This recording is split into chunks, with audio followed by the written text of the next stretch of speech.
Breaking news for Bears fans, the future just showed its face. The first full set of Arlington Heights Stadium visuals dropped, and the message is loud: Chicago is building a football city, not just a building. We're talking a closed-roof fortress with a wall of glass that lines up with the skyline, a district wrapped around it for food, music, hotels, apartments, the whole package.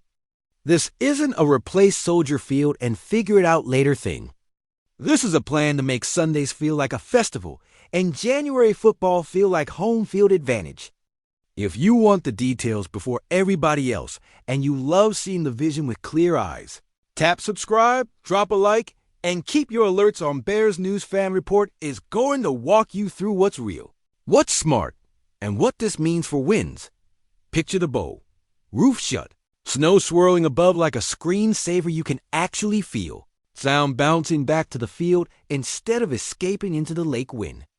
The sight line that matters is east, through a tall, modern glass stack that frames the city on game days, because yes, you may drive out to the burbs, but the identity still points straight at Chicago.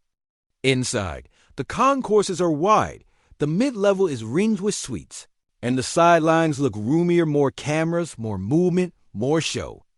You can imagine the noise on 3rd and 4 when the roof is closed and the bass from the lower bowl traps the snap count.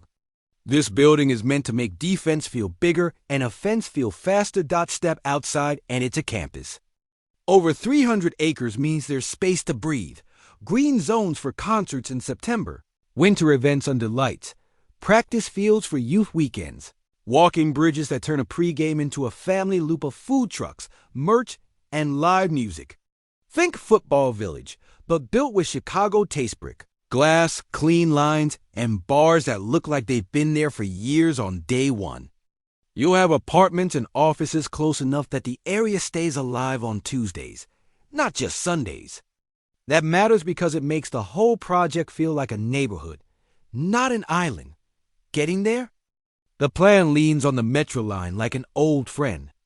If you live downtown, in the northwest suburbs, or along that corridor, the train becomes your designated driver and your ticket out of the parking maze. You step off, walk a few minutes past lights and music, and the dome rises in front of you. For those who want to drive, the layout carves out multiple lots staggered around the district. Is parking perfect? Never is. But the design spreads the load and keeps the flow away from choke points. The goal is simple. Arrive without stress. Leave without losing your voice yelling at traffic. Now, the city versus suburbs debate will never die, so let's cut through it. Soldier Field will always mean something. The lake, the cold, the walk up the steps with the wind biting. The memory isn't going anywhere. But football has a new reality. A roof is not selling out. It's buying yourself home field certainty. It guarantees you can host big January moments without a coin flip on weather. It opens the door to draft weekends, Final Fours, massive concerts, and maybe, one day, the game everyone wants. That's money, and money fuels roster building, practice facilities, sports signs, and all the edges that add up to wins. The most important thing is that the building doesn't feel generic. Keeping that eastward glass in Chicago in the frame is how you say, we moved the address, not the soul.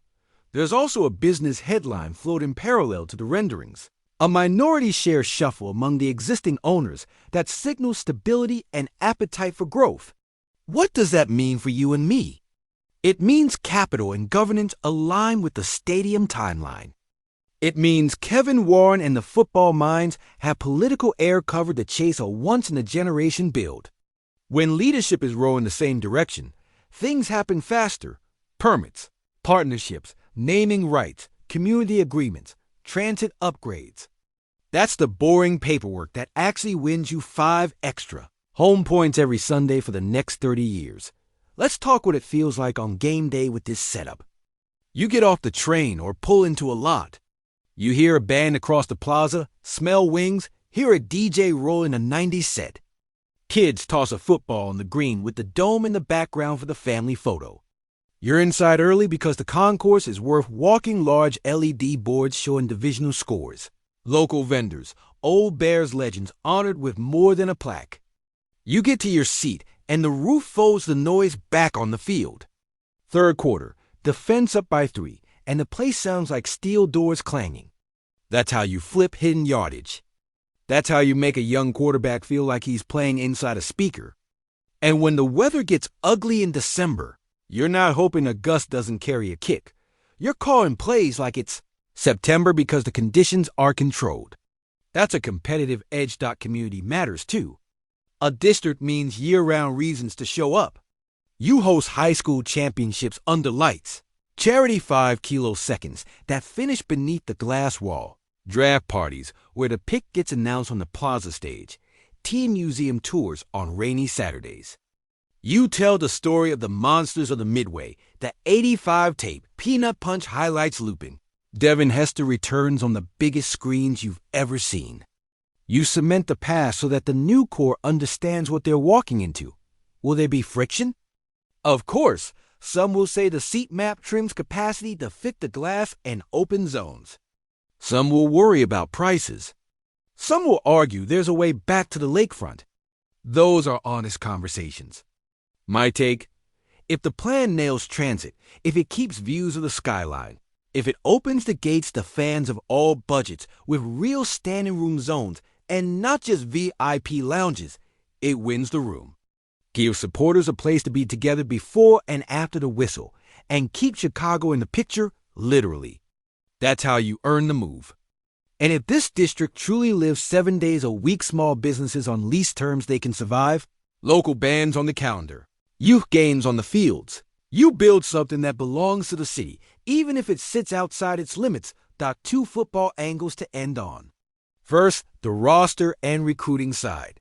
Players sign not just for money. They sign for infrastructure. A cutting-edge home with year-round energy tells free agents these people are serious. Second, practice and performance. Indoor control gives the staff more consistency, fewer wasted reps, cleaner weeks. That shows up in the fourth quarter of Week 16 when legs matter and details separate 9 wins from 11. So, where do I land? I want this done right, not rushed. Keep the skyline in the bowl. Make the train path part of the experience on Purpose Street. Performers, food stands, lights. Build a fan price section that's loud by design and never touch it. Don't overdo the luxury. Do the basics perfect. Sight lines, bathrooms, food, exits, heat in the hallways on cold days. Lock in local businesses so the thing smells and sounds like Chicago. If we get those decisions right, this doesn't just give the Bears a new house. It gives them a home field that scares people. Tell me below where you stand. Are you city forever, or build the football city in Arlington and don't look back? Drop a C if you want the lakefront life. Drop a B if you're ready for the burbs with big-time bones. I'll read everything. And yes, we're giving our own spin to the updates as they come. So stick with us and subscribe. My opinion, stamped. This concept is the right play if the execution honors Chicago first train first access. Skyline in the frame, real neighborhoods inside the district, and a building tuned to win football games in January. Give me that, and I'm all in. Bear down.